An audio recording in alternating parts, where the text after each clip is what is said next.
Good morning, everyone. Welcome to a fantastic Monday morning on Your View. I am Mariah Afolabi Brown. Welcome to the show. Good morning, ladies. Good morning. How was your weekend? It was your birthday on Saturday. Jumoke in the building. Okay, I want to use the opportunity to say a very, very big thank you to everyone on this table except Elga Cyril, who was at my house on Saturday. You missed. I loved my presence. Thank you very much. Because I was not invited. I had a fun day. Okay, Trisha, we didn't have We love the salad. Yeah. The cake was out of this world. Oh my God. YK, honestly, somebody told me, somebody said last day, Mariah, you're the one that wants to go to size 10, Abby. Oh, and they would always remember. No, I need to reconsider that size 10 thing. Okay. Size 12. Because I was just in the cake, but let me not keep myself but I had a jarring. very, very fun day. It was interesting to have all my friends drop by. And yesterday, International Women's Day. Yeah. Topic took me to her constituency. You people need to know that she's a politician. Anyways, we were debating on the role of women in politics, and it was very, very interesting. We enjoyed. They're watching. I know they're watching. They are very big fans. Thank you for inviting us. We had a fun time. Keep the good word up. Fantastic. Good work up. I'm so happy that I wanted to actually go with you for moral support, but I just totally, I don't know. Not I didn't forget. I didn't She forget. called me. I tried calling you to get the There was address, so much but noise. yeah, I didn't get that. All right, Cyril, how you doing? I'm doing very well. I spent the chunk of the weekend resting and reading. We already Because I know needed it. four. Tell us when you have something new to tell us. Yeah, talk about I had a great time yesterday. Sometimes when we're on the show like this, you tend to like, it's something you enjoy doing, but when you see somebody that would like quote you, Jumoke, word. They kept saying like, we know wisdom for Jumoke, and it was so fun. Also, I was able to express myself. I always like opportunity to talk freely. It was, yes, I had a very, very good time. It was well organized, and I think we need to have more people doing this kind of thing, encouraging women to go and take leadership positions. Fantastic. Well done. Well done. We're proud of you guys. It's good. It's good to know that our women are out there. We got to speak. That's the entire idea of the show. We got women speaking. We're debating seriously. Yeah. Seriously. Ooh, Alicious. How was your How weekend? Mariah, unfortunately, I'm tired of discussing politics. Yeah. Honestly. There are too many things that are at stake. A lot of businesses are crumbling. A lot of people, the rate at which our ratio to naira, because we are so dollar dependent in this country. Unfortunately, we have to talk politics one more time this morning. So, unfortunately, Yeah, we I'm have to just keep talking tired. I'm politics just somehow. saying, please, this 28, let it be 28. But Yes, you rested well over the weekend. I now. did. You Yes. got some cherry. Yes. Oh yeah. I my went own for husband isn't feeling well. What's wrong? I think it's malaria. Yeah. You know how men are when they just not feeling well? Yeah. Touch me, am I hot? Like, no, you're not hot. Are you sure? And the women. I think you actually are very hot. And the women. Right. What should I eat? And I get okay. I know this this is my time now because you can't go anywhere. Sleep. You can't. You you have to sleep. You are in charge. I'm in charge. Man, goodness. All right. That's it on our banter this morning. Let's take a quick break. When we return, we'll look through the front pages of the newspaper. Stay with us. We'll be right back. Hello folks, it's an upbeat evening as always. And yes, we're still on Mellow World Radio Continental 102.3 FM. Hey, what? The world needs more music. Lagos needs more music.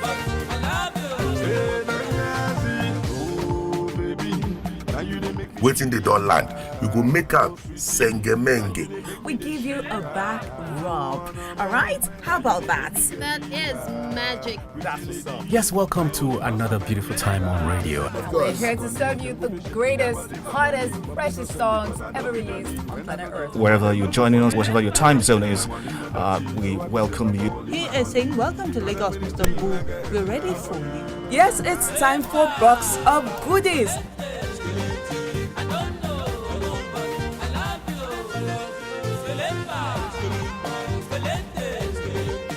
Fun every minute, information every hour. Radio Continental, on air, online, and on your mobile. Hi, I'm Lola, and my diary is a pack of fun. Like I always say, Being out and about is not an option. It's a lifestyle. Hey, what's going on here? Hey, hey, Lola. Answer part of your diary. Please tell Lola, this time we're going to all the events together. Is your wedding, birthday, or corporate event the talk of the town? Event Diary is all you need to showcase the glamorous and beautiful moments. For bookings, please call 01-738-7720 or 0708-066-8004 or visit Television Continental Commercial Department, 1 Continental Way, off CMD Road, Ikosi, Madodo, Lagos.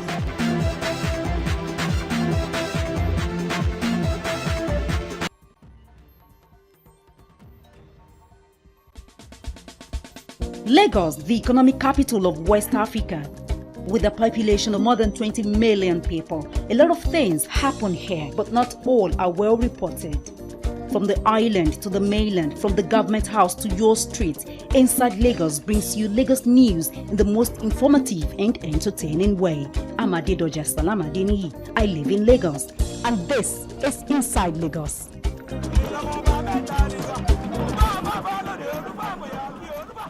Showing on the station every Monday at 2:30 p.m.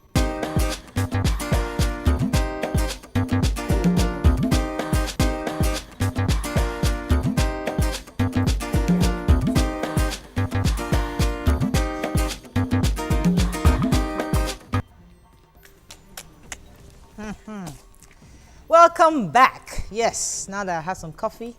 Gentlemen and ladies of the press. Can you imagine? I think this coffee is a bit too much. It's getting to the wrong places. All right, let's start with the punch. PVC collection deadline extended for 2 weeks. PDP, APC disagree on card reader test outcome. Fresh explosion rocks Borno markets. You can see pictures here. Boko Haram. Army begins trial of general, 22 others today. Ritual killers behead governor's aide's daughter. APC reports patient Jonathan to ICC, International Criminal Court. Elections, PDP governors meet in Lagos today. All right, let's talk about human angle story or PVC. PVC. Let's start with the PVC. When the election was postponed, I think a week or two before February 14, I wasn't on the show, so I couldn't put in my 2 cents on the matter. And people were all shouting, especially on this platform, that they shouldn't have postponed it. However, now we've seen that the INEC that we thought and the Jega that kept saying that it was ready wasn't ready, because as of today, we've only gotten 80%, 80.24%. of collection rates. That's the PVC collection rate. And the deadline is still being extended. Imagine if the election had taken place February 2014. Yeah, but I don't think INEC set out to people have 100% collection. I mean, it's almost. But there would have been major anarchy if people didn't have the opportunity to vote out of no choice of their own. Let them postpone PVC collection till December. They won't have 100%. Yes, no, we might not have 100%, but at least we'd have everybody that has the opportunity to get it. Now. Yeah, 80% now is good. But imagine what it was then. It was about 60.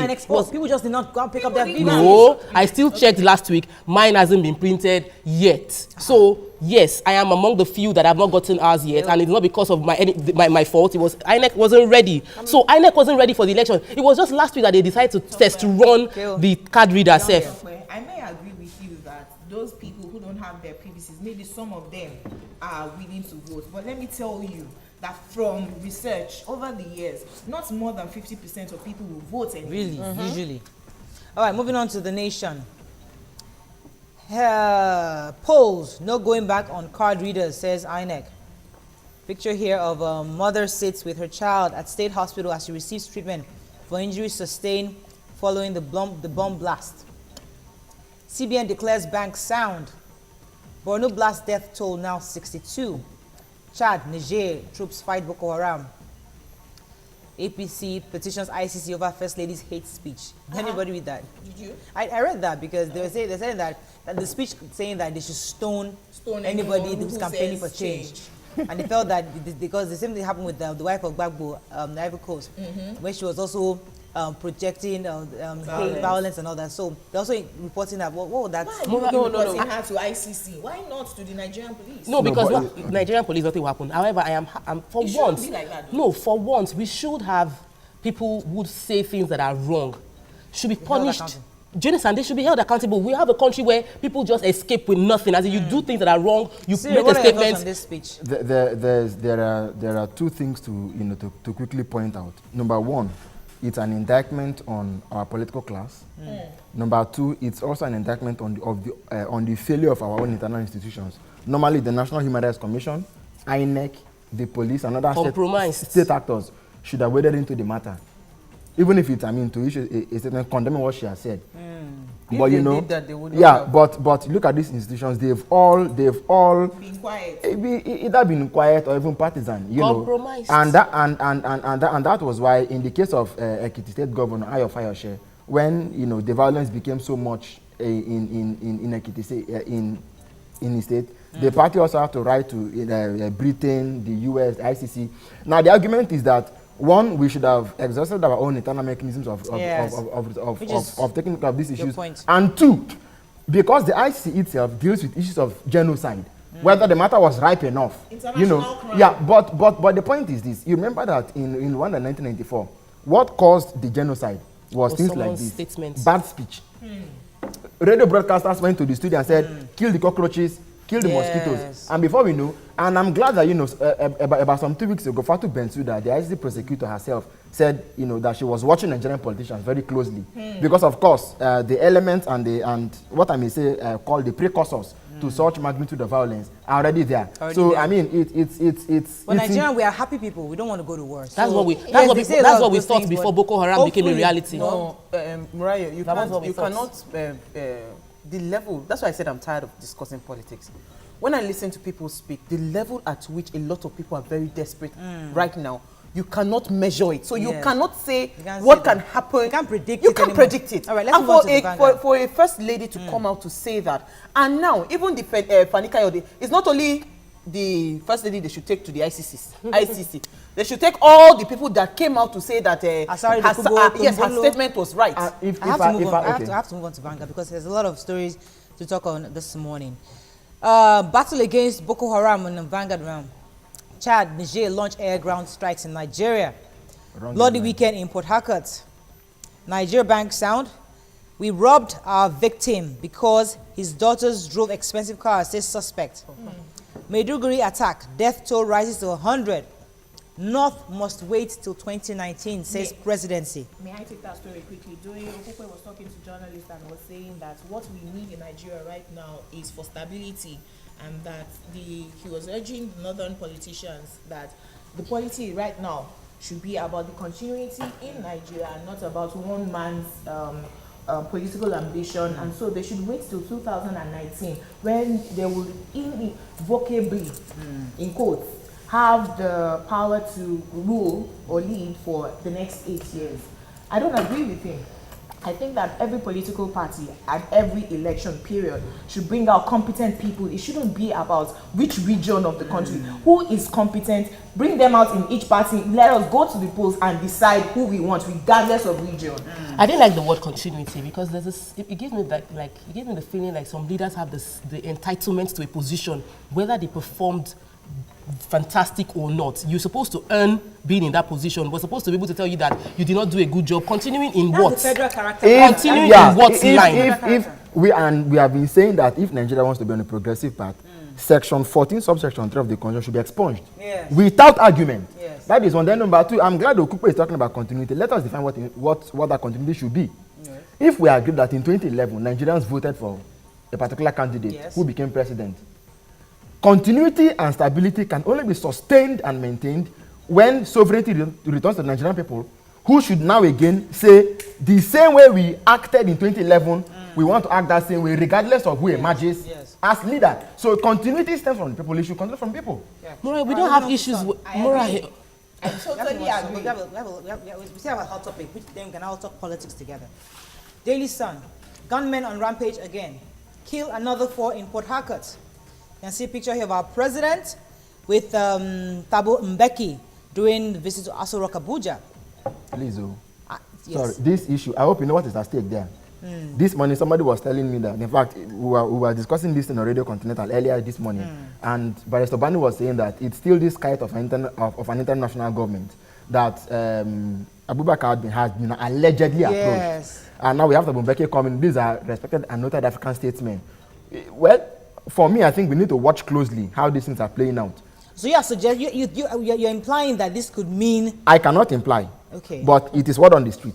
That interim national government is in the offing. Okay, let me read the remaining riders. INEC extends PVC connection, we talked about that already. Banks sound, we talked about that, CBN said that. Governor Shetima's aide blast Femi Fani-Kayode on Chibok girls. Okay, so that's pretty much the only topic on this. This picture of Mbeki is...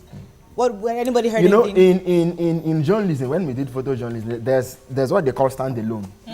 The picture is on the cover, there's no story behind it, but they say pictures speak 1,000 words. So, 1,000 words. Okay. Well, and I'm here, part of the word on the street that the people have been offered this interim government. When they say the president, you vice president, they're offering all sort of people. And what they've told us, our president has assured us that there's nothing like that. No, can I say something? Again, we have a president that has said February 14 is sacrosanct, May 29 is sacrosanct. No, president, he said only May 29. Yeah, he said May 29 is sacrosanct. February 14, he did not commit himself to it. And we moved on. We've had a president whose words we've seen on tape saying many things that he did not do. He said he would not contest again, that if he cannot solve power in 4 years. We've heard him talk. We don't believe in it. We don't trust his word anymore. So this speculation could actually be true. We've heard speculation that have come true. So this might actually be true. And we cannot allow this to happen. Yes. There was an interview he had on Al Jazeera. Did you watch that interview? Yes. At the tail end, the lady asked him, if you lose this election, would you willingly step down? I will win the election. It's not about, he said it twice. Hold on. He said it twice before he now finally said that the nation is not about whatever. So if he loses, he now admitted the third time that okay, if he loses, he will pack his load and he goes back to his village. Those things does not show leadership is about sacrifice, Morayo. Well, I pity a lot of people that think Nigeria is their what's it called? Their village, is their birthright. I pity a lot of people because what we are losing, what is at stake in this country is much more beyond any human. Okay, let me take Cyril very quickly. Yeah, no, I on that one, I wouldn't want to pin it at the president's desk. You know, the point is he's a politician. You have to look at the moral and legal side to things. Yeah. He's a politician, so if you ask him, are you going to go? I mean, he has to give hope. Yes, but it was good that eventually he said, if he loses, I think he said by default. Yes. He'll go back to his village. So. Moving on to The Guardian and our last paper for this morning. Anxiety over Boko Haram's pledge of allegiance to ISIS. Subscribers alleged exploitation as DSTV service tariffs rise. Picture here of Professor Oshimbajo and his wife celebrating his 50th birthday with physically challenged basketball players. INEC extends PVC, we talked about that already. Fresh vista for women emancipation empowerment. NDIC may raise mortgage banks deposit insurance to 500,000 naira. Okay, let's talk about the DSTV matter because ISIS is our hot topic. So let's talk about the fact that these people, these South Africans, have increased the subscription. They don't have a choice than to increase a lot of things because they are tying their people are speculating that I think the price for the European League was that Champions League, the UEFA Champions League, the cost of acquiring those that is one argument. Is that what they said? That is one argument that is around. That the cost of that acquiring those what's it called, Premier League is because of the price of the dollar. It has affected that. That is one argument. And then MultiChoice said that they are increasing channel the content. 2 channels. Yes. Jinx TV and they're increasing content. So because of that, they have to increase the tariff. I am saying, you see where good government happens when you provide. What's it called? One kind of market that only one person will continue to be Lord and Master. This is what you see. They don't have any good competition in this country. Don't worry, there's competition. Now competition is coming up, and I am hoping that the likes of the other competitions that we have around would take advantage of this this and get the customers. Then they'll be able to kill that monopoly. I like what you said, but let me come to the soul of cable TV in Nigeria is football, and in that order, the English Premier League and the UEFA Champions League. If you go to our neighbors, if you go to other countries in Africa, there is no place where any particular cable television has a monopoly. God bless you. has a monopoly. That's the problem. If you take these football leagues away from any particular company, they are as good as. And that's what happened to Haiti because. So the question we ask is, why have we created a monopoly for one person to continue to suck? You just struck a chord where it pains me the most, because that's where Uwa is saying it's beyond them. It's a policy It's a policy matter. Our governments must stand up and say, you know what, this company cannot have monopoly, because we have that monopoly. That is why they have CNN, football, and all the premium movies. Let me tell you why they can afford to care less. In their own places, these things that we prize and treasure so deeply means nothing to them. Exactly. So I mean, it's like taking what doesn't matter. What's NBC doing? Most of the other countries in Asia, they don't do that. They are all. So you have a choice. You can buy any. What I'm telling you that in South Africa, they watch the PSL, their own local football league, more than they patronize the. So that. All right, we have to move on. But this is a very hot topic. I think we should move zero in. And I just hope that the people that the competitors should just take advantage, because they can actually. They can't. But they really can't, because the policy is blocking it. So government. If I call government, I just say we are started. On that note, we end this front page review. It's not our hot topic because we spent so much time this morning on front page review. When we return, we talk a little bit more on the Boko Haram's pledge to ISIS. Stay with us. We'll be right back.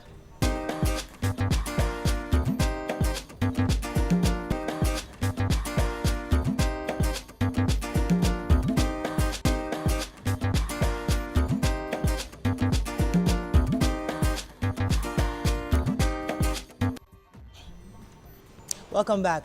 According to an audio report, Nigerian military group Boko Haram has pledged allegiance to Islamic State ISIS. The message was posted on Boko Haram's Twitter account and is believed to be by the group's leader, Shekau. It will be the latest in a series of groups to swear allegiance to ISIS. Also, Nigerian authorities are beginning to fret over the trend in the children of northern elites joining terrorist groups in Nigeria. What are your thoughts on this? It's your view. Let it count. You can call us on 070-8066-8014. You could tweet to us at YourViewTVC. All right, so there are two arguments. First of all, Boko Haram is pledging allegiance to Islamic State, and now we're having children of the elites, or however you want to pronounce that, now pledging allegiance, also moving to ISIS. What are our thoughts on this? What exactly does that mean? Let me start with Cyril to help us break this thing down a bit. It's quite, to be very frank about it, it's not a good omen, first of all, and it shows that we are in for a protracted engagement with terrorism. And you want to look at the fact that in Africa, why Nigeria? For me, Boko Haram had always been an ISIS outlet. In principle, whether they had made it clear or not. You know, when they began to spread their attacks to places like Bauchi and Co. And I know that those are states that have deposits of uranium. I was alarmed. Recently now, they issued a video where they beheaded people. I believe that was more like the, shall I say, the ritual or the rite of passage to say that we are going to, you know, that they were actually moving in actual practice from what they had been doing to becoming an ISIS affiliate. If you look at the report in the papers, you'd see that their video quality has improved. They've also gone multilingual, which means that they are becoming more sophisticated. They'll be having more access to resources than we thought. You know, they would not. If you look at the way ISIS has been operating in Syria and Iraq, ISIS exports oil. In fact, ISIS is an industry. They are in control in itself. It's an industry. They are in control of and they have and they've never hidden the fact they've never been one to be cowed or shied away from their targets. This is not to sound alarmist, but it only tells us that Boko Haram, even as you know, our government has now partnered Chad, Niger, and other well-meaning neighbors, you know, to tackle this trend. We've gone international. They too have taken a cue and have gone international, and they have the boldness to make it public. I think that from now on, our approach to the to deal with Boko Haram has to be more informed. Okay, all right. Now, I think that this is somebody who is holding on to straws. It's out of desperation. You think? Yes. ISIS has their own issues. And I listened to Cheta on radio this morning, and he analyzed the kilometers from Maiduguri to Syria, where ISIS has its base.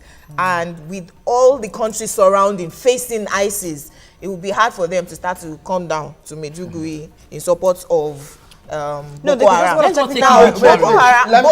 Boko Haram is pledging allegiance because of recent, the Nigerian government, in association with Niger, France, and all these other countries you have mentioned, are hitting hard on them. They are dropping bombs on them. They have lots more casualties that they've had in the last 5 years. All right, point taken. Yes. Just wait. ISIS has established a very strong base in Libya. The weapons Boko Haram is using, where did they come from? Libya. From Libya to Niger, you are in Nigeria. So if you want to know about Asian or European routes, you're making a big mistake. I just told you now that ISIS exports oil. They have an industry. Yes. They do those through national, borders. The sophistication of the armory tells you that there are nations that buy weapons for them in proxy. So to even think that, because there are countries there in any case, they won't be able to. I've just told you, with a base in Libya, it is easy. I'm not saying. I don't want to be alarmist, but from Libya to Niger and then Nigeria. Yes, Tope. Mariah, we can't afford to politicize this issue again. This is a major issue. We cannot play with words. It is a major issue. The fact that they are getting more sophisticated means that they are willing to take it to the next. It might just be, okay, you might say that they're attacking them. It's not a reaction to the attack. They have been trying to get into ISIS because they know that ISIS is the only way they can sustain their who they are. However, when our own internal security system has failed us over and over again, there was a time last year or 2 years ago, 2013, on this show that Ebola cell was discovered in Abuja. Remember, they are Wonderland Park owners. They are Lebanese people. Do you know that the case was taken to court and they have been released? These are people that have ties to terrorism, and they were caught in Nigeria with ammunition and they were released. Take the call. All right, let me take this call. Hassan, are you there? Yeah. Good morning, please. Go ahead. Please, I would like to make a comment about Boko Haram joining ISIS and what have you. Yes. You see, media is a very sensitive organ. You understand, whatsoever you say will impact either negatively or positively on the people. You see, what Boko Haram is doing is just a mere propaganda. You understand? Boko Haram is our domestic problem. By associating Boko Haram with Al-Qaeda in the first place, and now linking Boko Haram with ISIS, you understand? It's a way of arrogating importance to themselves. Yes, I'm a Muslim. I'm not ready to change, but I'm a tolerant Muslim. You understand? You see, this Boko Haram issue you are seeing started as just a criminal gang, metamorphosed to something backed by the elites. Nigerian elites are responsible for Boko Haram. You understand? And now the elites are now out to fight the Boko Haram for our PDCs.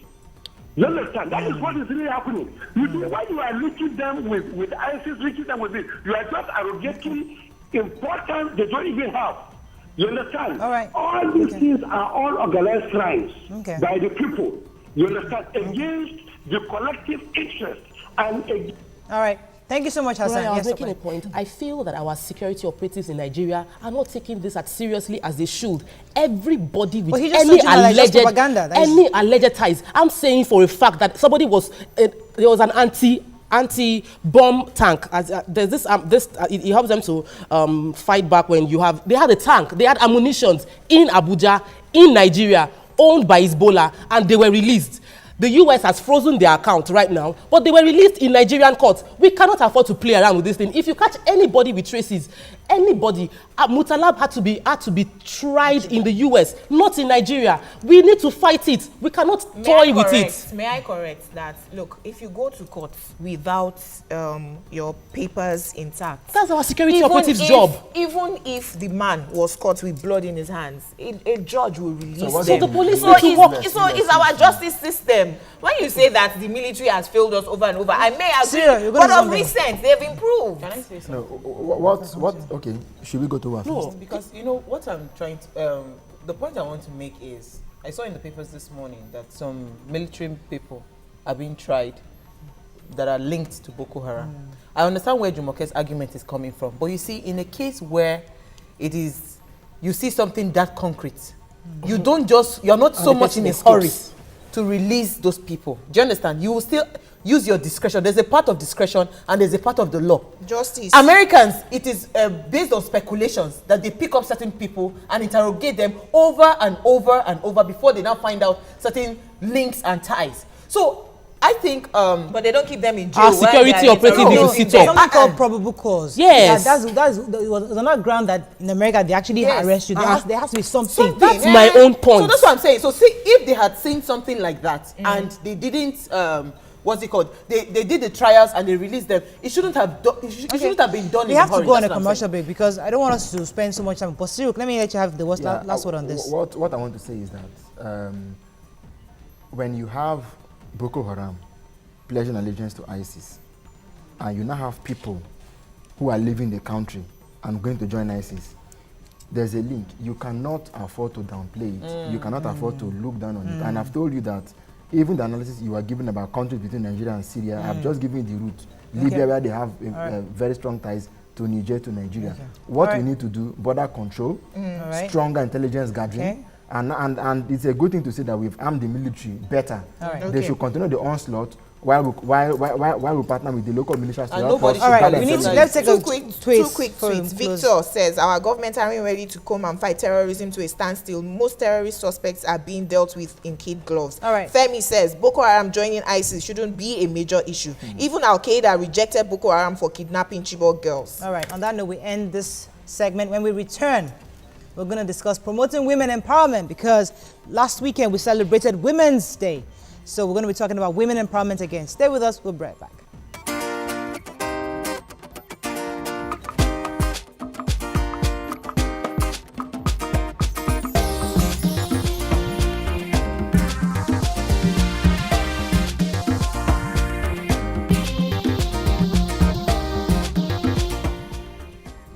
Welcome back. All right, we still have our guests in the house. All right, so we're talking about women empowerment. How best do we empower Nigerian women? Because we hear this all the time, women empowerment, and it's like they're making all this like this special species of people that need to be empowered. Why do women have to be empowered? We really need to be empowered because if you think that it took a lot for us to even be able to vote, you know, the whole idea of International Women's Day was, you know, equalization among the women, the right to vote, right to education, right to live in a free and fair society, you know, without violence or discrimination, you know. And pretty much when you look at it, Nigeria today, a lot of women are still faced with that on a daily basis. And the theme for this year's International Women's Day, empowering women, making it happen, stepping it up, it's like, you don't have to wait forever to have that. Sorry, go ahead, please. Let me let you, because the reason why I wanted to cut you in because we hear women empowerment all the time. Okay, they'll buy you they'll buy you sewing machine, they'll buy you there's that fridge grinder for you to do ice water. Can we do? I mean, yes, there are a section of the society that need those things definitely. Yes. But what exactly should be the essence, the real essence of this women empowerment? What should it be about? Should it be about grinding machines and all that? Well, when you talk about the skills acquisition, the education for me is the key. But a lot of them, even like you'll see our graduates these days, a lot of them even come out of universities, no job. So it was just a way of complementing, you know, what we have on ground to where you don't carry your certificates all over the place. But in the urban areas, well, the Lagos says, but in the interiors where you have people that don't have that much sound education, what we have that is free right now is just elementary and secondary school. And with that, you can really have a truly beautiful quality standard of life. So with all those learning how to sew, fish farming, all that, it's just so that they'll be able to support their homes. Yeah. There's this argument that we feel like it's our right as women to get that 35% in the within the government, and that women are not actually preparing themselves adequately to take those positions. We are just asking for it over and over again. Do you think that Nigeria is doing enough to push our women out there into political position, into leadership position, not just not just with the mouth, but with the skill set needed to be good leaders? I think we're on the way, coming from where we're coming from, yeah. If you consider that just Germany just had their own declaration of 30%, in the private sector, and the governance is something that it must be performance driven, not because you're a woman. Yes, so we must do everything to train our women to get them at that level to where we can equally compete with our men. Yeah, it's important. I have another question. Yeah. Why do we have to compete with the men?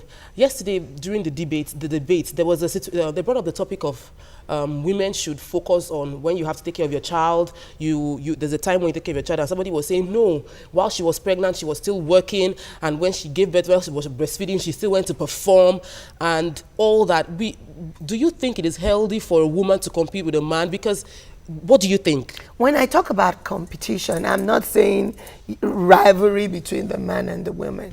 I'm just saying you've got to do everything possible to where you're given that position, not just because you're a woman. I mean, if you're going to say you want somebody to be the CEO of a place, they have to have the necessary education to be able to qualify for that job. We've seen several occasions where a woman who has exactly the same qualities as a man is probably given the second fiddle because she's a woman. So yeah, that's the cultural baggage that we have. Yes. So how do we deal with that? And it's not just our country, but what I'm saying is we are emulating other economies now, which are the best economies in the world. Okay. Because any economy that does not include its women folk we're more, there's a reason why God said women. Can you explain the economical advantage of empowering a woman? Oh boy, it's really unending. Let's just use Rwanda, for example, they cater more for their women, yeah? The legislative in Rwanda, they have a vibrant economy, all their policies are gender friendly. You've got them taking care, maternity leaves, when you're at work, somebody... And how was that empowered the economy? Okay, let me take this call, sir. Because you free the woman. You free her from all the having to pick up, drop off. Let me take this call, she can be at her full potential. Faith, good morning. Are you there? Hello? Good morning, Mariah. Good morning. Please go ahead. What I want to say, I don't want to be in competition with the men. Because in this part of the world, there will always be an issue. Women should try to put their in the place where they have. We have to work hard as a mother, to work hard as a wife, to put yourself in the position where you'll be ready. You have the issue of fun to deal with, the issue of nation as a whole. So if we want to reach a place that we desire as women, have to push ourselves to the position, not compete with the men. I'm not a part of the money. Thank you so much. So you agree with her, I'm sure? Yes, of course, yeah. All right, now we've talked about empowerment. Now, what's the future? How is the future looking out for us women? Because we are young women, we are on Your View, and we are hoping for a brighter future where we will not be, we'll be judged based on our merit, not necessarily because of our gender. Now, what hope do we have in the future in the politics? Because I know you're a politician also. What are the politicians doing to make sure that our future is bright? Well, the policies, and I want to talk about my party, the encouragement. The encouragement. Most of the political parties right now have that. It's like when you had the candidates all coming in for the free forms. It's part of the encouragement. Yes. The men paid a fortune to collect the forms. The women were just given the forms. And I know at a point they're like, this is not also fair. You had some men that were complaining about that. But it's part of the policies that are gender friendly to encourage women. But women also must reach out. They must step out and say, I'm here, I'm ready, I'm available, you know. Power is... How about getting the funding? We met a gubernatorial candidate yesterday for Lagos State, Mrs. Tokumbo, and she said that it was very tough for her to get funding to push her campaign. Now, she went into the primaries, but she didn't win.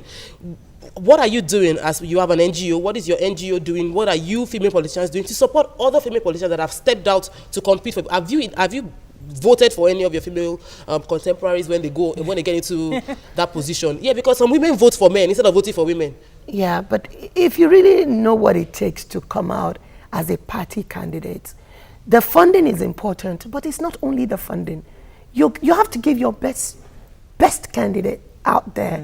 Yeah, so you can have all the money in the world if the candidate is not right and it's not sellable. So we've not seen any viable female candidates for gubernatorial. Yes, we have. Okay, but I just said it's not just one thing. The other factors. There are other factors that goes into making you. I mean, Lagos State is a very unique state, and so I mean, I applaud her. She was the only candidate, you know, and I mean, she had my heart, but it just it was more than just that. Yeah, okay. All right, good. Yes. Unfortunately, we can't. Anyone threw away on the two questions. I just wanted to say, and I'll repeat. Yes. When you say empower a woman, even if she's in the rural areas, if you say the level of education stops at primary level, why can't that empowerment be that I will sponsor your education up to PhD if you want to, okay, than giving me a grinding machine. Okay. Honestly, because that's... So you're saying that people should be empowered beyond just the secondary school level. Yes. And the empowerment shouldn't just be grinding machine, but should be education. Education. Is that possible? It's possible, but you must know that, you know, the funding too. This 160 million Nigerians, and out of that you are probably at over 80, 90 million women, because we're more than the men. And so, okay. All right. Thank you. Unfortunately, we have to round up. But we appreciate you being here. We have to bring you back because I think you're a bundle of knowledge, and we need to learn more from you. So we're going to definitely bring you back to the show. Thank you so much for coming, ladies. Thank you for having me. Thank once you. in a while, it happens like that. Don't forget to watch a repeat broadcast at 11:30 p.m. tonight. You can also watch previous episodes by going to YouTube/TV Entertainment and search for Your View. You can also go to our Facebook page, www.facebook.com/YourView on TVC. All right. Do you have your TVC? PVC? Of course, yes. Oh, very good. So your vote is your right. Don't waste it. Use it wisely. God bless you. See you tomorrow. Bye-bye. Thank you.